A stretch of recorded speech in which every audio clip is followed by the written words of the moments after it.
నమస్తే, నా పేరు వంశీ. స్పెషల్ హెచ్ఎంటీవీ డిస్కషన్కు స్వాగతం, సుస్వాగతం. 2026 భవితవ్యంపై సగటు పౌరుల్లో భయాందోళనలు వ్యక్తమవుతున్నాయి. ప్రపంచంలో ఏం జరుగుతుందో ముందే చెప్పిన జ్యోతిష్యులు రకరకాల వ్యాఖ్యానాలు చేస్తుండటంతో ప్రజల్లో రకరకాల భయాలు చోటు చేసుకుంటున్నాయి. ప్రపంచ ప్రఖ్యాతిగాంచిన బాబా వంగ, నోస్ట్రాడామస్ల జ్యోతిష్యం ఆధారంగా ఆందోళనలు కలిగిస్తున్నాయి. ఇక భారతీయ జ్యోతిష్యం చూస్తే మిశ్రమ ఫలితాలను కనపరుస్తుంది. కొన్ని అద్భుత విజయాలు కల్పిస్తాయని చెప్తూనే మరోవైపు ప్రకృతి వైపరీత్యాలు సైతం సంభవిస్తాయని చెప్తోంది. ఈ నేపథ్యంలో అసలు ఇంతకీ 2026లో ఏం జరగబోతుంది, భవిష్యవాణి ఎలా ఉంది అన్న అంశంపై హెచ్ఎంటీవీ ప్రత్యేక చర్చను చేపట్టింది. ఈ చర్చలో పాల్గొనేందుకు ప్రముఖ జ్యోతిష్యులు కళానిధి రాంబాబు గారు మనతో ఉన్నారు. వారిని అడిగి అనేక విషయాలు తెలుసుకుందాం. కళానిధి రాంబాబు గారు, నమస్కారం.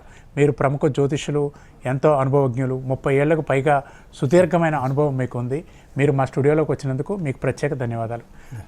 ముఖ్యంగా భవిష్యవాణి 2026 గురించి రకరకాల భయాలు ఉన్నాయి. ముఖ్యంగా భవిష్యవాణి గురించి వంగాబాబా జ్యోతిష్యం గురించి జనాలు భయపడుతున్నారు. ఇంతకీ వంగాబాబా ఏం చెప్పారు, 2026లో ఏం జరుగుతుందని ఆమె చెప్పారు? ప్రేక్షకులకు నమస్కారం. ప్రేక్షకులకి నూతన సంవత్సర శుభాకాంక్షలు. వంగా బాబా గారు 2026లో ప్రపంచం మునిగిపోతుందని, 3వ ప్రపంచ యుద్ధం ఖచ్చితంగా వస్తుందని, అలాగే ఆర్థిక మాంద్యం ఖచ్చితంగా వస్తుందని చెప్పేసి చాలా భయాందోళనకి గురి చేస్తున్నారు ఆవిడ. ఇది మటుకు 100% కరెక్ట్ కాదు. ఇందులో కొంతవరకు కొన్ని సంఘటనలు 26లో జరగడానికి అవకాశాలు ఉన్నాయి. ఎందుకంటే ప్రతి దేశానికి కూడా వాళ్ళకి వ్యక్తిగతమైన జాతకం ఉంటుంది. ప్రతి దేశానికి కూడా నడిచే మహర్దశ ఉంటుంది, అంతర్దశ ఉంటుంది. నేను ఉదాహరణకు చెప్తాను. జపాన్ తీసుకోండి. జపాన్కి 7/10/1946లో మధ్యాహ్నం 1:53 స్వాతంత్రం వచ్చింది. జపాన్ది ధనిష్ట 4వ పాదం కుంభరాశి. వాళ్ళకి ప్రస్తుతం మకర లగ్నం కుంభరాశి. 2025 నుంచి 2045 దాకా శుక్ర మహర్దశ నడుస్తోంది. మకర లగ్నానికి శుక్రుడు విపరీతమైన యోగం చేస్తాడు. పంచమ రాజ్యాధిపతిగా దశమాధిపతి లాభస్థానంలో ఉన్నాడు. మంచి ఫలితాలు వస్తాయి. జపాన్ ఆర్థికంగా చాలా బాగుంటుంది, ఫైనాన్షియల్ పొజిషన్ బాగుంటుంది. ఇంకా ఎలక్ట్రానిక్ రంగంలో ఇంకా జపాన్ దూసుకొని ముందుకెళ్ళిపోతుంది. ఇలాంటప్పుడు ఇవి దశలు అనుకూలంగా ఉండి, మహర్దశ అనుకూలంగా ఉన్నప్పుడు వంగాబాబా గారు చెప్పింది ఎలా సత్యమవుతుంది మీరు చెప్పండి. అవునా? వంగాబాబా కొన్ని విషయాలు అయితే చెప్పారు. ఏంటి, ఏఐ టెక్నాలజీ వస్తుందని, అంటే ఏఐ టెక్నాలజీ అని చెప్పలేదు, కొత్త టెక్నాలజీ వచ్చి ప్రపంచాన్ని మొత్తం కుదిపేస్తుందని చెప్పారు. అది సాధ్యమయ్యే పరిస్థితులు కనిపిస్తున్నాయా? ఈ విషయం అయితే కొంతవరకు జరగటానికి చాలా అవకాశాలు అయితే ఉన్నాయి. దీనికి మెయిన్గా ప్రపంచం అంతా కూడా ముందు యుఎస్ మీద ఆధారపడుతుంది. మనం యుఎస్ జాతకాన్ని చూసుకున్నట్టయితే యుఎస్ ఇండిపెండెంట్ డే తీసుకోవాల్సి వస్తుంది. 4th జూలై 1776, 4/7/1776 సాయంకాలం 5:50 వాషింగ్టన్ డీసీలో వాళ్ళకి స్వాతంత్రం వచ్చింది. ఆనాటి నక్షత్రం చూసినప్పుడు శతభిష నక్షత్రం, కుంభరాశి, ధనుర్ లగ్నం. ప్రస్తుతం అమెరికాకి రాహు మహర్దశలో శుక్రుడి అంతర్దశ నడుస్తోంది. రాహు ధనుర్ లగ్నానికి 8వ స్థానంలో ఉన్నాడు. జ్యోతిష్శాస్త్రంలో 6వ ఇల్లు, 8వ ఇల్లు, 12వ ఇల్లు ప్రబలమైనటువంటి పాపస్థానాలు. అట్లాగే ధనుర్ లగ్నానికి శుక్రుడు షష్ఠ లాభాధిపతిగా అతి పాపి, ఏమాత్రం కూడా మంచి ఫలితాలు ఇవ్వడు. మహర్దశ ప్రతికూలంగా ఉంది, అంతర్దశ కూడా ప్రతికూలంగా ఉంది. అట్లాగే అమెరికాకి ఏలినాటి అని లాస్ట్ క్వార్టర్లో ఉంది. 2028 ఫిబ్రవరి 4వ తారీఖు దాకా కూడా అమెరికాకి ఏలినాటి అని నడుస్తుంది. ఇది ఒకవైపు అయితే, రెండో వైపు అమెరికన్ ప్రెసిడెంట్ డొనాల్డ్ ట్రంప్, ఆయన 14/6/1946లో పుట్టాడు. పొద్దున 10:50 జమైకాలో. ఆయన నక్షత్రం జ్యేష్ఠ నక్షత్రం 4వ పాదం, రాశి వృశ్చిక రాశి. ఆయన జన్మలగ్నం సింహలగ్నం. సింహలగ్నం ప్రస్తుతం ఆయనకి గురు మహర్దశలో శుక్రుడి అంతర్దశ నడుస్తోంది. గురువు సింహలగ్నానికి కేవలం మొదటి 8 సంవత్సరాలు మాత్రమే యోగం చేస్తాడు పంచమాధిపతిగా. అష్టమాధిపతిగా ఏమాత్రం యోగం చేయడు. ఆయనపై ద్వితీయ స్థానం శత్రుక్షేత్రంలో కూర్చున్నాడు.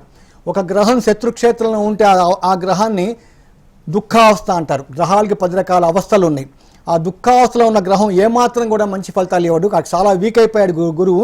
అట్లాగే అంతర్దశాధిపతి శుక్రుడు సింహలగ్నానికి తృతీయ రాజ్యాధిపతిగా అతిపాపి, ఏమాత్రం కూడా మంచి ఫలితాలు ఇవ్వడు.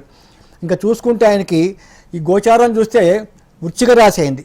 వృశ్చిక రాశికి ప్రస్తుతం గురుబలం లేదు.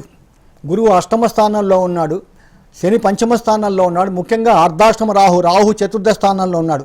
కాబట్టి ఈ 2026 సంవత్సరం కూడా అమెరికా తీవ్రమైన ఆర్థిక సంక్షోభాన్ని గురవుతుంది.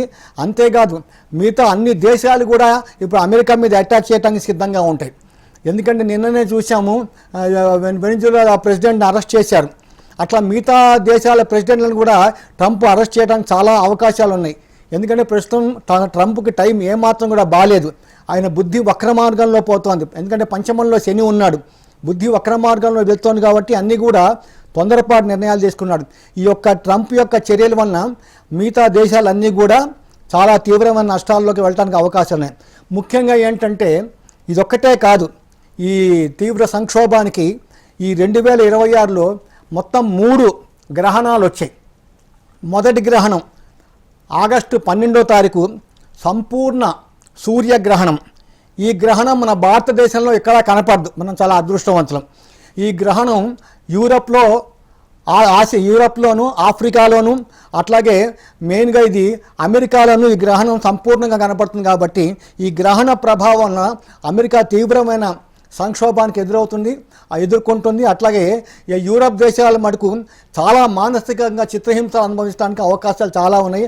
అగ్ని ప్రమాదాలు కావచ్చు, రైలు ప్రమాదాలు కావచ్చు, విమాన ప్రమాదాలు కావచ్చు, ఆర్థికంగా చాలా ఉంది.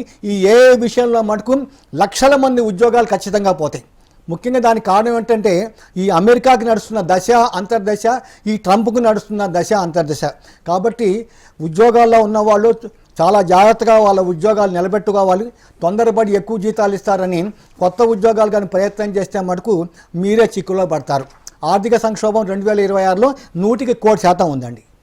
రాంబాబు గారు, ముఖ్యంగా మనం తీసుకొస్తే మనకు ప్రముఖ ఆస్ట్రాలజర్ నోస్ట్రాడామస్, మీకు తెలుసు, ఆయన చాలా ప్రముఖుడు. ఆయన చెప్పినవన్నీ కూడా చాలా వరకు జరుగుతూ వచ్చాయి.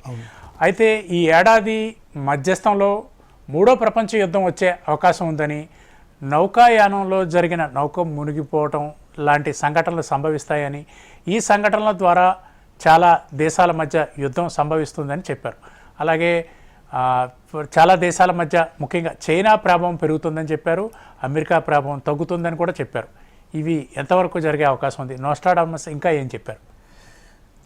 నేను ప్రేక్షకులకి ఒకటే చెప్పదలుచుకున్నాను, ఎట్టి పరిస్థితుల్లో కూడా 3వ ప్రపంచ యుద్ధం ఇప్పుడప్పుడే అసలు వచ్చే ప్రసక్తే లేదు. 3వ ప్రపంచ యుద్ధం 2033 నుంచి 2036 మధ్యలో వస్తుంది. ఎందుకంటే ఆ సమయంలో మన ఇండియాకి రాహు మహర్దశలో రాహు అంతర్దశ జరుగుతుంది. ఇంకపోతే రెండోది ఆయన చెప్పినట్టుగా నౌకా ప్రమాదం అనేది ఈసారి వచ్చిన 3 గ్రహణాలు, 2 సూర్యగ్రహణాలు, 1 చంద్రగ్రహణం, ఈ 3 కూడా యూరప్ దేశాల్లోనే ఉన్నాయి. ఈ 3 గ్రహణాలు అసలు ఈసారి మన ఇండియాకి లేవు, ఇండియాలో ఎక్కడా కనపడదు. ఈ 3 గ్రహణాలు యూరప్లోను, అమెరికా, ఉత్తర అమెరికా, దక్షిణ అమెరికా, ఆఫ్రికా, అలాగే మన రష్యా, ఇటలీ, తర్వాత ఈ జర్మనీ, ఈ దేశాల మీద బాగా ఈ గ్రహణ ప్రభావం ఉంటుంది. కాబట్టి ఖచ్చితంగా ఆ దేశాల్లో పెను ప్రమాదాలు రావడానికి మటుకు 100% అవకాశాలు ఉన్నాయి. అలాగే ఈ నౌక మునిగిపోతుందా అంటే ఈ వాటర్ని నీళ్ళని కంట్రోల్ చేసే గ్రహము చంద్రగ్రహణం. ఈ చంద్రగ్రహణము మనకి ఈసారి ఈ పరాభవనామ సంవత్సరము 19 మార్చి 2026 పొద్దున 6:53 బిగినైంది. కాబట్టి ఆ పర్టికులర్ సమయంలో చంద్రుడు వాటరీ హౌస్ అయిన జలతత్వ రాశి అయినటువంటి మీనరాశిలో ఉన్నాడు. కాబట్టి అక్కడ ఒక చంద్రుడే లేడు. చంద్రుడు, అలాగే శుక్రుడు, శని, రవి 4 గ్రహాలు కూడా చాతుర్గ్రహ కూటమి కూడా మీకు మీనరాశిలో ఉంది. కాబట్టి ఇలాంటి ఒక పెను ప్రమాదం సంభవించడానికి అవకాశాలు ఖచ్చితంగా ఉన్నాయండి. ఓకే, చాలా అద్భుతంగా చెప్పారు. ఇక ముఖ్యంగా జ్యోతిష్యం అనగానే భారతదేశమే గుర్తుకొస్తుంది. భారతదేశ జ్యోతిష్యం విషయంకి వస్తే రకరకాల వ్యాఖ్యానాలు ఉన్నాయి. భారతదేశానికి ప్రభావం పెరుగుతుందని, మన దేశం ప్రపంచానికి గురువుగా మారుతుందని రకరకాల విశ్లేషణలు ఉన్నాయి. వీటిలో ఎంతవరకు నిజం ఉంది? ఈ 2026 చూసుకున్నప్పుడు అయితే ఏంటంటే మన భారతదేశానికి వచ్చేటప్పటికి మన భారతదేశము 2 విధాలుగా మనం తీసుకోవాలి. ఈ 2026 ఒకటేం తీసుకోవాలంటే, మన దేశానికి స్వాతంత్రం ఎప్పుడు వచ్చింది? 15 ఆగస్ట్ 1947 నైట్ 12 o'clock. ఆనాటి నక్షత్రం పుష్యమి నక్షత్రం మొదటి పాదం, రాశి కర్కాటక రాశి, జన్మలగ్నం వృషభ లగ్నం. దాని ప్రకారం చూసుకున్నట్టయితే మన దేశానికి 2015 నుంచి 2025 దాకా చంద్రమహా దశ నడిచింది. చంద్రుడు విపరీతమైన రాజయోగం చేశాడు. ఎందుకంటే చంద్రుడు స్వక్షేత్రంలో ఉన్నాడు కాబట్టి 2015 నుంచి తర్వాత చూసుకున్నట్టయితే మన దేశంలో విపరీతంగా నేషనల్ హైవే చూసుకున్నా, ఏ విషయంగా వందే భారత్ ట్రైన్ చూసుకున్నా కూడా విపరీతంగా మన భారతదేశం అభివృద్ధిలోకి వచ్చింది. కానీ ఈ 2025 సెప్టెంబర్ నుంచి 2032 దాకా మన దేశానికి 7 సంవత్సరాల కుజ మహాదశ జరుగుతుంది. కుజుడు వృషభ లగ్నానికి సప్తమ వ్యయాధిపతిగా ద్వితీయ స్థానంలో ఆరుద్ర నక్షత్రం మీద ఉన్నాడు. అది కాకుండా ముఖ్యంగా ఈ 2026 ఫిబ్రవరి అంటే వచ్చే నెల 2026 ఫిబ్రవరి నుంచి 2027 ఫిబ్రవరి దాకా మన భారతదేశానికి కుజ మహాదశలో రాహు యొక్క అంతర్దశ నడుస్తుంది. ఈ కుజ మహాదశలో రాహు అంతర్దశ అంత అనుకూలంగా ఉండదు. ఎందుకంటే రాహు ఉచ్చ స్థితిలో ఉన్నప్పటికీ కూడా రాహు ప్రబలమైన పాపగ్రహం, ఎవరికి కూడా అంతర్దశ అనుకూలంగా యోగం చేయదు. ఇక రెండో విధంగా తీసుకున్నట్టయితే ఈ పరాభవనామ సంవత్సరం ఈ 19/3/2026 పొద్దున 6:56 వచ్చింది. కాబట్టి ఆ సమయంలో మీనలగ్నము మీనరాశి అయింది. అక్కడేంటి లగ్నాధిపతి గురువు చతుర్థ స్థానంలో శత్రుక్షేత్రంలో ఉండి దశమ స్థానాన్ని చూస్తున్నాడు.